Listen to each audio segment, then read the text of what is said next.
नमस्कार दोस्तों, मैं doctor Jaivardhan Raghuvanshi, homeopathic physician, आज आपके साथ एक बहुत ही महत्वपूर्ण विषय पर चर्चा करने वाला हूं। ये समस्या भारत की 1/3 से ज़्यादा आबादी को प्रभावित करती है और इस समस्या का नाम है मोटापा यानी ओबेसिटी।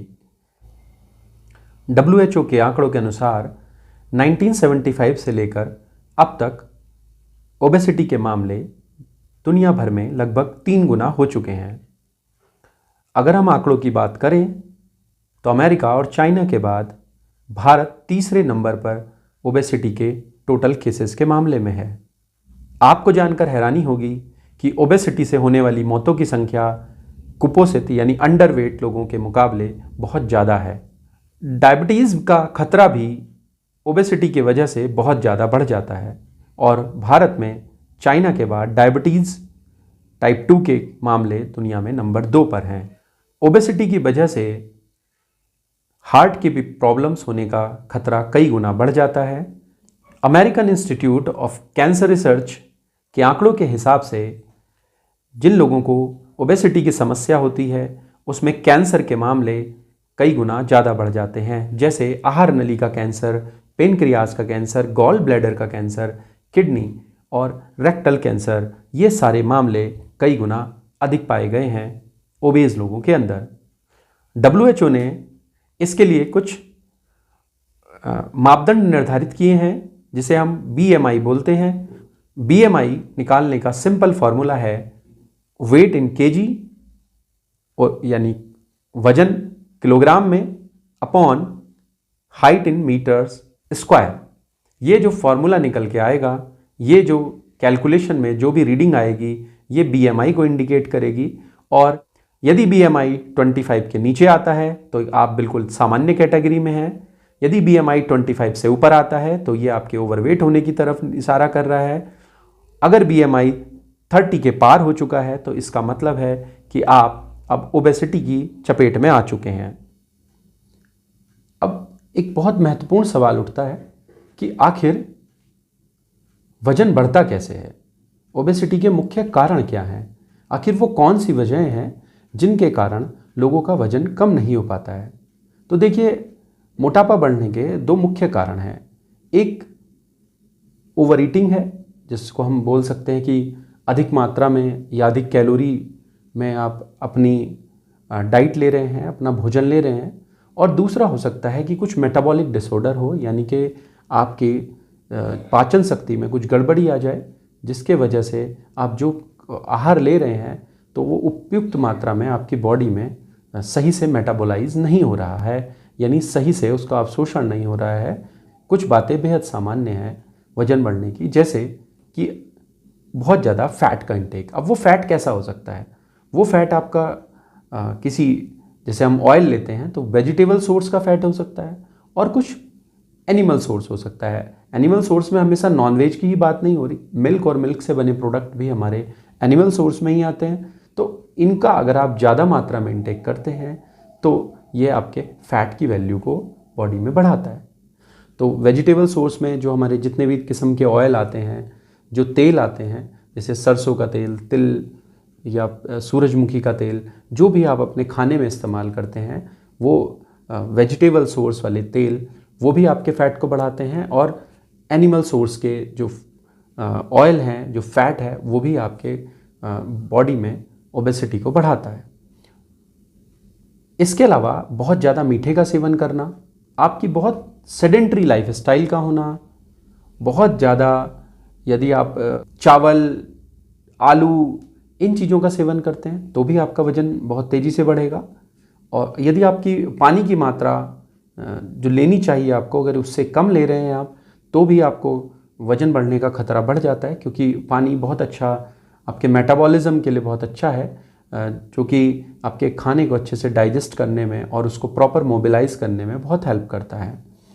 तो अब ये पॉइंट आता है कि आखिर हमें क्या क्या सावधानियां बरतनी चाहिए कि हम अपना वज़न कम कर सकें और अपनी डाइट में किन चीज़ों को हम रखें कि हमें वज़न हमारा लगातार घटता जाए। देखिए, हमें बहुत कम कैलोरी लेनी चाहिए। एक औसत हेल्दी पर्सन को लगभग 1700 से 1800 किलो कैलोरी पर डे चाहिए होती हैं, जो मॉडरेट वर्क कर रहा है यानी एक सामान्य अपने रूटीन काम करता है उनके लिए। तो यदि आप अपनी कैलोरी की इनटेक को घटा दें, उसे 1200 या 1300 किलो कैलोरी प्रतिदिन कर देते हैं, तो इससे आपके वजन को घटने में काफ़ी मदद मिलती है। लगभग आधा से 1 किलो प्रति सप्ताह आपका वजन घटने लगता है। मतलब 1 महीने में आप लगभग 2 से 4 किलो तक वजन बड़े आसानी से घटा सकते हैं। आखिर क्या गलती हम करते हैं? देखिए, आपके लगभग 1 ग्राम प्रोटीन से 4 किलो कैलोरी मिलती हैं, 1 ग्राम कार्बोहाइड्रेट से भी 4 किलो कैलोरी मिलती हैं, 1 ग्राम फैट से आपको लगभग 9 किलो कैलोरी मिलती हैं, और 1 ग्राम अल्कोहल से आपको लगभग 7 किलो कैलोरी मिलती हैं। तो इन कैलोरी की वैल्यू का विशेष ध्यान रखिए। आजकल तमाम आपके पास ऑनलाइन प्लेटफॉर्म्स अवेलेबल हैं, तो आप गूगल कर सकते हैं कि किस खाने में आपको कितनी कैलोरी मिल रही हैं, क्योंकि कैलोरी भी इसमें एक बहुत इंपॉर्टेंट पैरामीटर है। यदि आपकी calorie intake 1800 kilo calorie per day से ज़्यादा जा रही है तो बहुत स्वाभाविक है कि आपका वजन बढ़ने लगेगा, और यदि आपकी कैलोरी इनटेक 1300 या 1200 कैलोरी अगर प्रतिदिन की है तो आपका वजन थोड़ा थोड़ा घटने लगेगा। वजन घटाने के लिए लोग तरह तरह के उपाय करते हैं। कुछ लोग भूखे पेट रहना पसंद करते हैं, कुछ लोग बहुत कम मात्रा में खाते हैं, कुछ ऐसे भी लोग हैं, ख़ासतौर से टीनेज गर्ल्स में ऐसा देखने को मिलता है कि वो खाना खाने के तुरंत बाद वॉमिटिंग कर देते हैं। इस प्रोसेस में यदि आपका वजन कम हो भी जाता है तब भी ये बहुत असरदार तरीका नहीं है, क्योंकि इसमें आपको अन्य किस्म की बीमारियां होने का खतरा है और आपके अंदर इसेंशियल्स, मिनरल्स और विटामिन्स की भी कमी हो जाती है। तो मैं ये तरीका रिकमेंड नहीं करूँगा।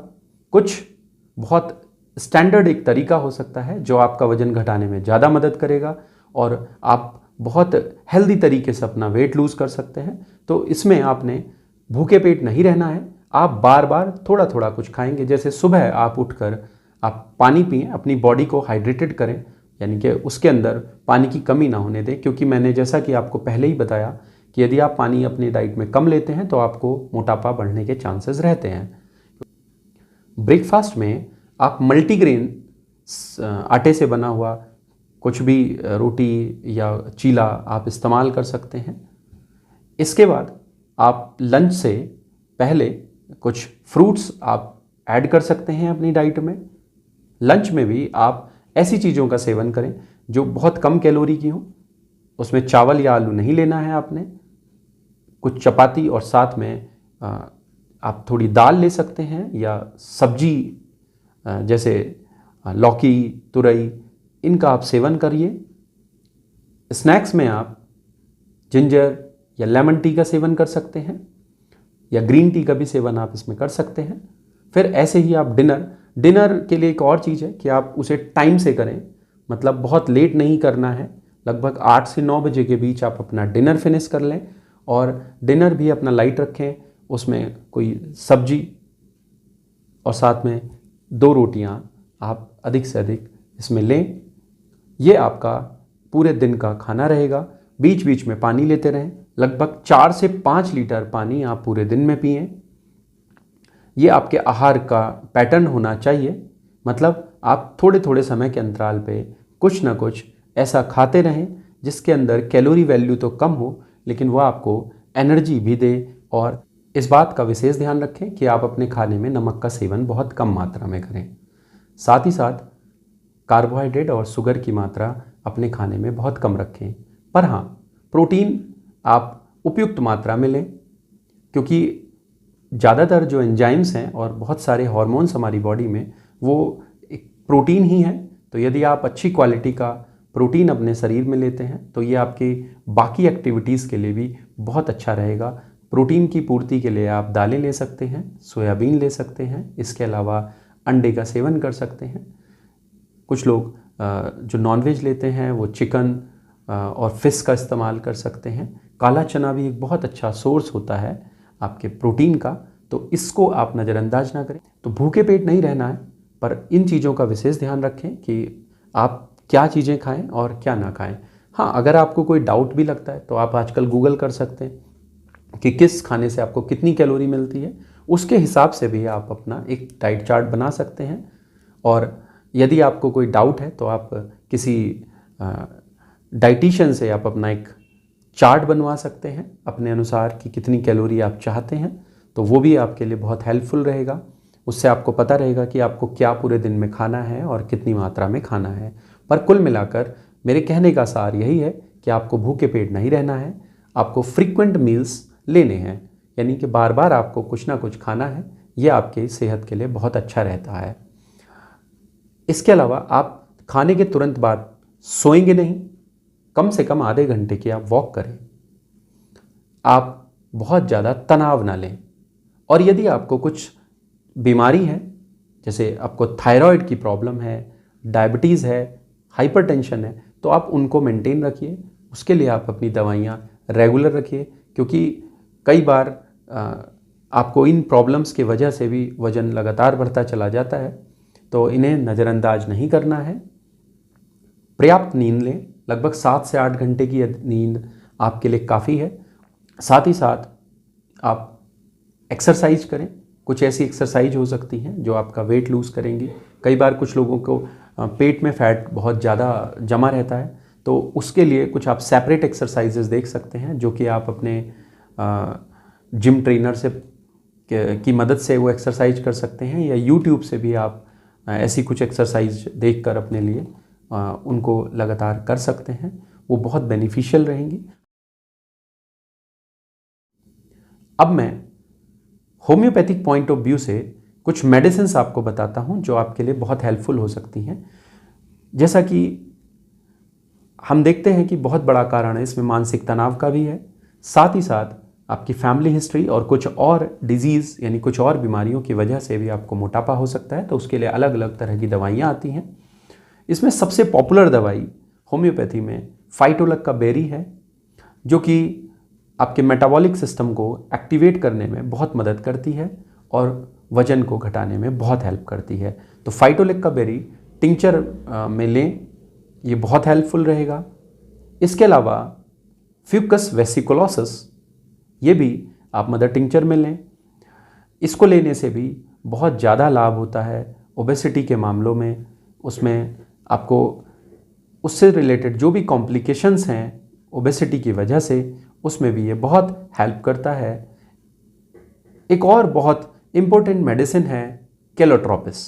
कैलोट्रोपिस का टिंचर भी बहुत इफ़ेक्टिव है ओबेसिटी के मामले में, आपका वजन घटाने में ये बहुत मददगार है। कुछ दवाइयाँ वयस्क पुरुषों के मोटापे को नियंत्रित करने में बहुत मददगार हैं। कुछ दवाइयाँ महिलाओं के मोटापे में बहुत ज़्यादा कारगर हैं। ऐसी महिलाएं जो मीनोपॉज की उम्र में जा रही हैं या प्रेगनेंसी के बाद जो उनको मोटापा बढ़ रहा है, उसमें बहुत अच्छी होम्योपैथिक दवाइयाँ असरदार हैं। तो हम जब एक होम्योपैथिक चिकित्सक के पास जाएं तो इस बात का भी हम ध्यान रखेंगे कि हम अपने सारे लक्षण, मोटापे के अलावा भी जो उनको शारीरिक या मानसिक लक्षण हैं, उनका आप जिक्र करें, आप उन डिटेल्स को अपनी शेयर करें, ताकि आपको एक सही होम्योपैथिक दवाई दी जा सके आपकी उम्र, आपके जेंडर और आपके कारण के हिसाब से। इसके अलावा कई और होम्योपैथिक दवाइयाँ हैं जो इसमें बहुत ज़्यादा असरदार हैं, जैसे कैलकिरिया कार्ब एक बहुत अच्छी मेडिसिन है, परंतु उसे तभी लेना चाहिए जब उसके बाकी लक्षण भी आपके ओबेसिटी से यानी मोटापे के साथ मिल रहे हों। लाइकोपोडियम एक बहुत अच्छी मेडिसिन हो सकती है, आयोडम एक बहुत अच्छी मेडिसिन है। तो मेडिसिन्स बहुत सारी हैं, पर हम उनको तभी इस्तेमाल करें जब उसके मानसिक और शारीरिक लक्षण और कुछ विशिष्ट लक्षण आपके यदि उस दवाई के साथ मैच कर रहे हों, तभी उन दवाइयों को लेंगे। और ये सब आप किसी कुशल होम्योपैथिक चिकित्सक की देखरेख में ही करें। यदि आप खुद से दवाइयाँ लेंगे तो कई बार हो सकता है आप उसकी ओवरडोज ले लें, या आप दवाई की बहुत मात्रा कम रह जाए जिसके वजह से उसका पर्याप्त असर ना हो। तो आप अपनी डाइट का प्रॉपर ध्यान रखें। आप इस बात का भी ध्यान रखें कि जिन चीज़ों से आप अधिक कैलोरी लेते हैं उन्हें आप अपनी डाइट से कट कर दीजिए। और मेरा यकीन मानिए, यदि आप ये सब कुछ करते हैं तो आप लगभग 3 से 4 किलो प्रति माह बिना किसी साइड इफ़ेक्ट के और बिना अतिरिक्त कमजोरी के आप ये वजन को कम कर सकते हैं। इसके साथ साथ जो आपकी बाकी समस्या हैं उनका भी इसमें समाधान हो जाएगा। और आपको ओवरऑल आपकी जो हेल्थ है उसमें बहुत लाभ होगा। यदि ये वीडियो मेरा पसंद आया है तो आप इसको लाइक, शेयर और सब्सक्राइब करें और बेल आइकन को प्रेस करना ना भूलें। धन्यवाद।